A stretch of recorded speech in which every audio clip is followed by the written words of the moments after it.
passando para fazer um exemplo junto com vocês, para vocês conseguirem responder ao exercício dessa semana. Eu expliquei durante a live como que montava um gráfico, e muita gente ficou com dúvida ainda e não perguntou durante a live, por isso eu tô deixando esse vídeo aqui para vocês poderem consultar na hora que vocês quiserem, tá bom? Então, bora lá. Vamos fazer esse exemplo. O exemplo de gráfico. Tá falando pra gente construir o gráfico da função f de x igual a 2x² menos 4x menos 6. Vamos lembrar que eu pedi para vocês comprarem uma folha quadriculada, porque a folha quadriculada ela vai auxiliar muito na hora de montar o gráfico. Vocês podem ver que aqui, ó, eu sempre vou usar uma folhinha quadriculada, porque ela me ajuda na hora de riscar as coisas, tá? Quem não tem acesso à folha quadriculada na papelaria, eu deixei um PDF junto da atividade, que é para você imprimir, caso você queira. Se você não conseguir imprimir ou não conseguir comprar a folha, você pode montar a sua folha em casa. Então, você vai pegar a sua folha de caderno, e aí a folha de caderno tem umas linhas assim já, né? Você vai pegar e vai desenhar as linhas na vertical, tá bom? Então, vamos lá, bora construir esse gráfico. Para a gente construir um gráfico, a gente tem que seguir alguns passos. Então, o primeiro passo é sobre a concavidade. Pergunto sobre a concavidade do meu gráfico. Vamos lembrar o que é concavidade. A concavidade, cara, é a própria volta da parábola, né? É a voltinha da parábola. Eu posso ter uma concavidade voltada para cima. Então, eu vou ter uma concavidade voltada para cima quando o meu coeficiente A for maior que zero, ou seja, quando ele for positivo. Quando ele for positivo, a minha concavidade vai ser voltada para cima. Nesse caso aqui, o meu A é maior que zero. Lembra do macetezinho da carinha que eu falei? Se a carinha é positiva, se ela é feliz, o meu A é positivo, o meu gráfico é voltado para cima. Agora, se eu tenho o A negativo, se o meu coeficiente A é menor que zero, ou seja, se ele é negativo, a minha concavidade ela vai ser voltada para baixo. Então, vai ser nesse caso aqui, ó, quando o meu A é menor que zero. Só pensar novamente na carinha triste. Quando o meu A é negativo, minha carinha é triste, minha concavidade é voltada para baixo. Nesse caso, nesse gráfico aqui, nessa função, a gente consegue perceber, cara, que o A, ele vale 2. Se o A, nesse caso, vale 2, isso implica, então, que o meu A, ele é maior que zero, né? E se o meu A é maior que zero, o meu A é positivo. Positivo. Significa, então, que a minha concavidade, a concavidade da minha parábola, ela é positiva, ela é voltada para cima, tá bom? Se a gente fosse desenhar um rostinho, é um rostinho feliz. Vamos lembrar que o coeficiente A é aquele coeficiente que sempre anda junto do x ao quadrado. Então, para eu saber quem é o coeficiente A, vou procurar o x ao quadrado. O x ao quadrado aqui, ó, quem que está junto dele? O número 2. Nesse caso, então, por isso que o número 2 é o meu coeficiente A. Pronto. Primeira coisa a gente já sabe sobre a concavidade. É uma concavidade voltada para cima. O meu gráfico tem um coeficiente A positivo, então concavidade voltada para cima. Certo. Primeira parte, check. Foi. Segunda parte é interseção no eixo Y. O que é interseção, cara? Sempre que a gente fala de interseção, a gente está falando de encontro, tá bom? Então, a interseção é um encontro. O que está encontrando quem aqui? O meu gráfico, o gráfico da minha função, que é a minha curva, ele está passando no eixo Y.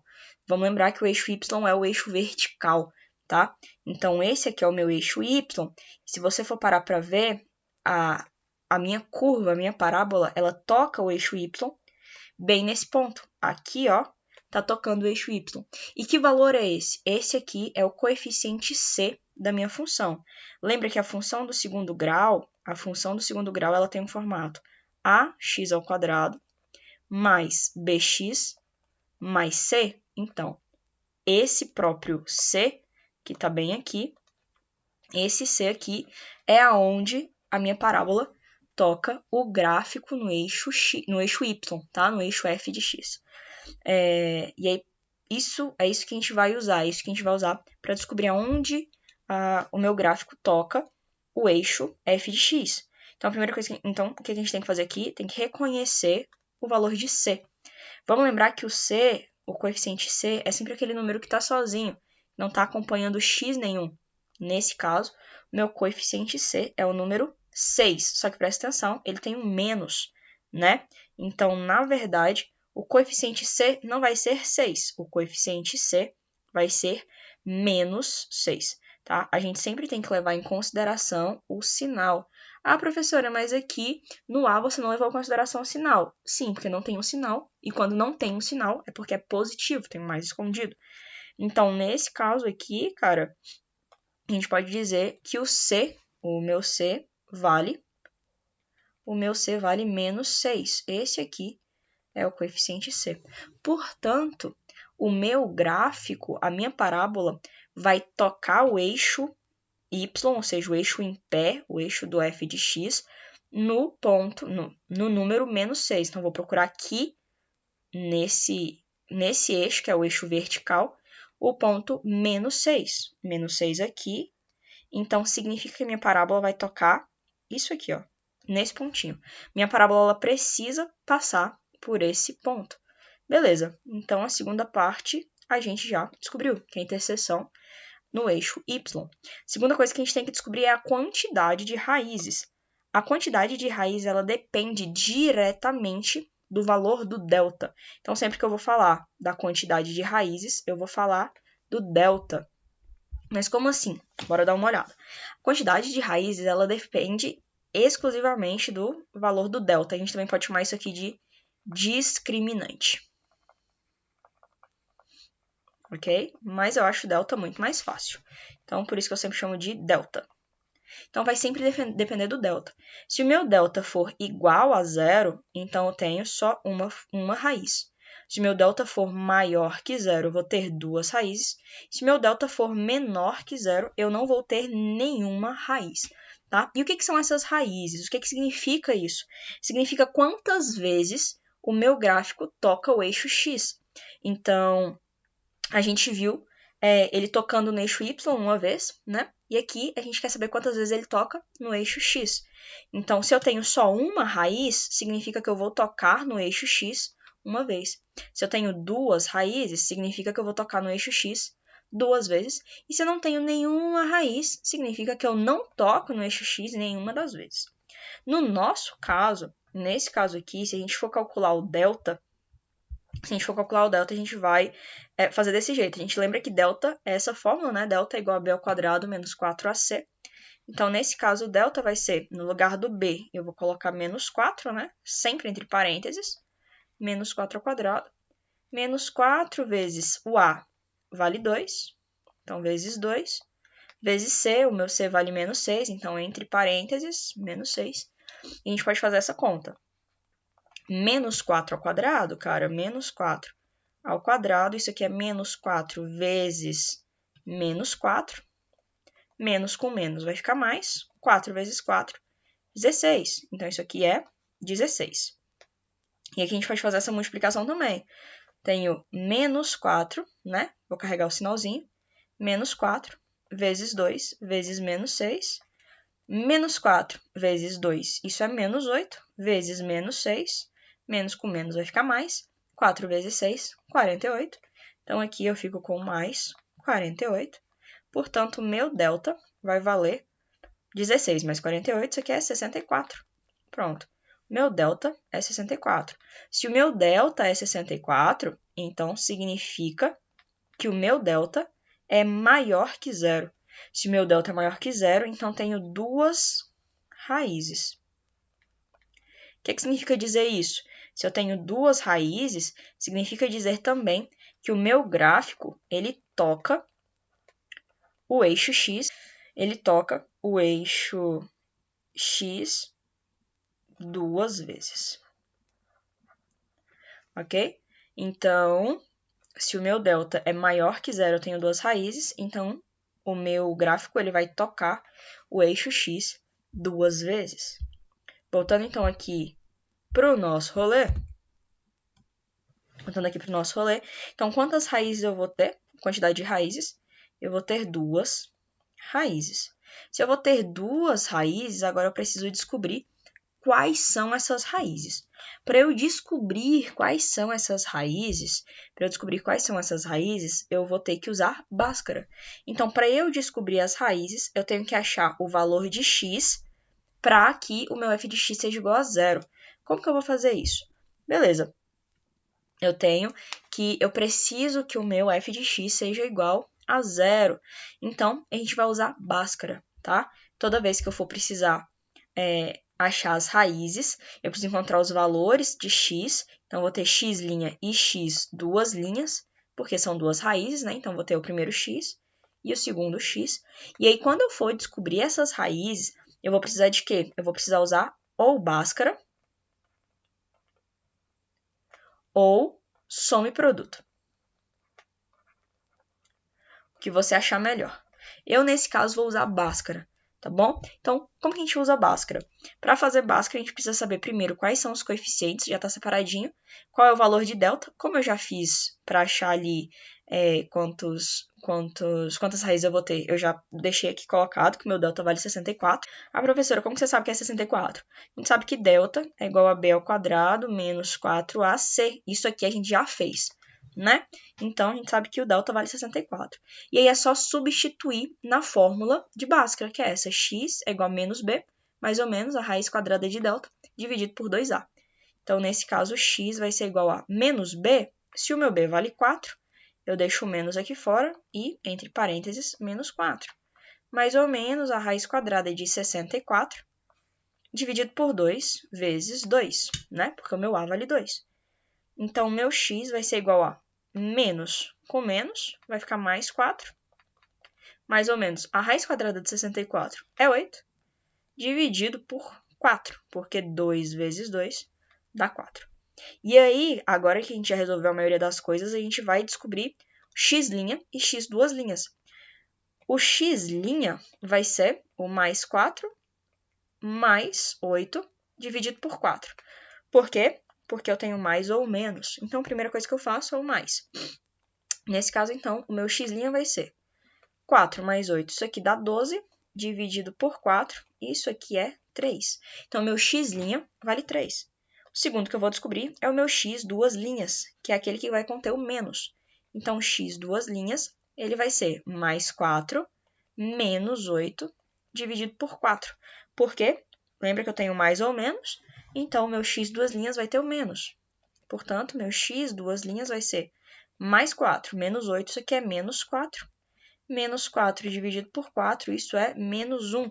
Então, meu x, duas linhas, é menos 1.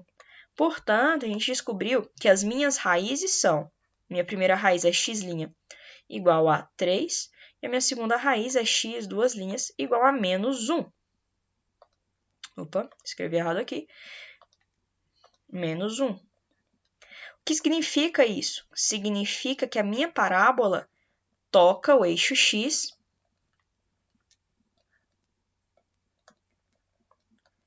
nesses pontos, quando x é igual a 3 e quando x é igual a menos 1. Voltando, então, para cá, eu descobri que as minhas raízes vão ser x' igual a 3 e x, duas linhas, igual a menos 1. Como que isso vai ficar no gráfico? Significa que eu estou tocando aqui, eu estou tocando no eixo x, que é esse cara daqui, né? É o que está na horizontal, no ponto x igual a menos 1, que é esse cara daqui. Então, aqui eu tenho que tocar o meu gráfico. E no x igual a 3. Aqui eu tenho que tocar o meu gráfico. Tá bom? Então, o meu gráfico tem que ter esses pontos. O meu gráfico tem que passar por menos 1 em x. Meu gráfico tem que passar por menos 6 em y. E meu gráfico tem que passar por 3 em x. O último passo que a gente tem aqui que encontrar é o valor do vértice. O que é o vértice da função, cara? O vértice da função o vértice da parábola é o ponto aonde o meu gráfico faz a curva. Na verdade, é onde o meu gráfico ele muda o sentido. Então, se você está olhando para essa parábola aqui, você está vendo que aqui ó, ela está descendo. Então, ela está descendo, descendo, descendo, descendo. Chegou no meu vértice, ela muda a direção. Então, se ela estava descendo, passou no vértice, ela começa a subir, subir, subir, subir. O vértice da função ele pode ser o máximo ou o mínimo. tá? Ele vai ser o mínimo da função quando o meu a é maior que zero, ele vai ser o mínimo, e ele vai ser o máximo da função quando o meu a é menor que zero. Só a gente pensar que se o meu gráfico está voltado para baixo, o meu vértice vai ser o maior ponto, o ponto mais alto. E se meu gráfico está voltado para cima, então o vértice vai ser o ponto mais baixo. Para a gente descobrir o vértice, a gente descobrir o ponto, a coordenada do vértice, a gente precisa usar essa fórmula, essas duas fórmulas. A gente tem uma fórmula para o x do vértice, que é menos b sobre 2a, e a fórmula para o y do vértice, que é menos delta sobre 4a. Na nossa função que a gente tinha, a gente consegue encontrar o vértice. Nesse caso, ó, como o meu a é positivo e o meu gráfico ele tem a concavidade voltada para cima, o meu vértice ele vai ser o ponto de mínimo da função. E aí, nessa nossa função, como que a gente vai fazer para descobrir o vértice? É só ir para a fórmula, né? Então, eu sei que o x do meu vértice é dado pela fórmula menos b dividido por 2a. Então, o x do meu vértice, se a gente for substituir os valores, o meu b vale menos 4, então vai ser menos da fórmula, abre parênteses, menos 4, dividido por 2 vezes 2, porque o meu a vale 2. Não pode esquecer desse parênteses, beleza? Sempre que eu tenho um sinal, eu tenho que carregar parênteses. Então, meu x do vértice vai ser menos com menos, fica mais 4. 2 vezes 2 dá 4. Mais 4 dividido por 4, isso aqui é 1, né? Então, o x do meu vértice, a coordenada x do meu vértice, vai ser 1. Agora, para descobrir a coordenada do meu y do vértice. O y do vértice é dado por essa fórmula, menos delta dividido por 4a. A gente já descobriu que o delta é igual a 64. Então, isso aqui vai ser menos 64 dividido por 4 vezes 2, porque o meu a vale 2. Então, o y do meu vértice vai ser menos 64 dividido por 8. Então, o y do meu vértice é menos 64 dividido por 8, isso aqui é menos 8. Então, esse aqui é o y do meu vértice. O que significa? Significa que o meu vértice ele tem uma localização. O meu vértice é dado pela localização 1 e menos 8, tá bom? Sempre primeiro a gente carrega o x do vértice e depois o y do vértice. Então, esse é o meu vértice, 1 e menos 8. Então, se eu voltar para cá, o meu vértice é 1 e menos 8. O que significa? Significa que em x, minha coordenada vai ser 1, aqui. E em y, a minha coordenada vai ser menos 8, aqui.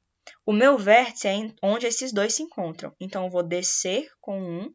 Tá vendo por que é interessante a gente ter a folha quadriculada? Porque a gente consegue seguir as linhas, tá? E aqui o 8. Então, meu vértice é esse ponto. Esse aqui é o meu vértice. E aí, como que vai... Agora eu finalizei, né? E aí, como que vai ficar esse meu gráfico? Como que eu vou desenhar esse gráfico? É só ligar os pontos, tá bom? Você sabe que aqui ele tem que fazer uma curva. Então, aqui, o nosso gráfico, ele faz uma curva. E aí, você tem que ligar esses pontos. Então, daqui, desse ponto, que é a minha raiz, eu chego aqui na minha interseção com o eixo Y. Na minha interseção com o eixo Y, eu chego no meu vértice. Mesma coisa aqui, do meu vértice, eu vou para minha interseção com o eixo X, que é minha raiz. Pronto, o nosso gráfico ele vai ficar mais ou menos assim. Aqui para mim ficou super torto, por quê? Porque eu estou desenhando no computador e é muito difícil. Mas no de vocês vão conseguir fazer bem bonitinho, porque lápis, caneta e tal. E aí, cara, se a gente for reconhecer, aqui, ó, esse ponto é o vértice. Ou a gente também pode chamar de mínimo da função. Por que é o mínimo da função? Porque é o ponto mais baixo da minha função. Isso aqui e isso aqui são as raízes da função. Então, esses dois pontos são as raízes da função, ou zeros da função. Esse ponto aqui é o ponto, é a minha coordenada, é o meu coeficiente C, ou seja, aqui é a interseção é a interseção com o eixo Y. Pronto. A gente tem um gráfico. Vamos fazer isso aqui mais bonitinho. Como que vai ficar esse gráfico? Esse gráfico vai ficar assim, ó. Pronto. Eu passei pelas minhas raízes, passei pela minha interseção no eixo Y e passei pelo meu vértice. Esse é o gráfico. Não é tão difícil, é só seguir esse passo a passo que está aqui. Lembrando que o slide explicando cada partezinha do gráfico está disponível no Classroom. Agora, eu acho que vocês já conseguem fazer o exercício, tá? Qualquer dúvida, me mandem mensagem e a gente se vê por aí. Tchau!